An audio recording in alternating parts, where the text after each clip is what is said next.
ഈ ഏരിയയിൽ നിൽക്കുമെന്നല്ല, ഈ ഏരിയ ക്രോസ് ചെയ്തിട്ട് മാർക്കറ്റ് റീട്രേസ്മെന്റ്, ഈ ഏരിയ ക്രോസ് ചെയ്തെന്ന് പറയാൻ കാര്യം ഇവിടെ എന്തോ ഗ്യാപ്പ് ഏരിയയും കൂടെ ഉണ്ട് പെൻഡിങ്.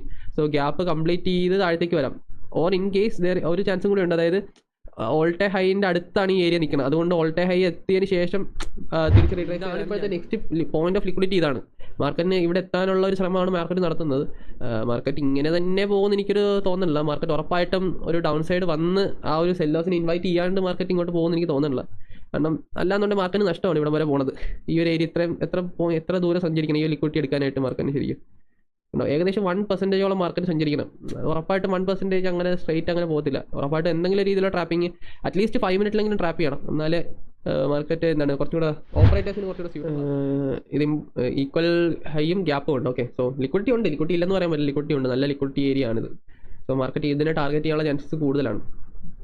ബാങ്ക് നിഫ്റ്റിയുടെ കേസിലും ഇൻ ഫ്യൂച്ചർ സ്റ്റാർട്ടിൻ്റെ കേസിലും ഇതേ സംഭവമാണ്. ലിക്വിഡിറ്റി ഉണ്ട്, നല്ല ലിക്വിഡിറ്റി ഉണ്ട് ഇവിടെ. സോ ഇതിനായിരിക്കും മാർക്കറ്റ് ടാർഗറ്റ് ചെയ്യുന്നത്.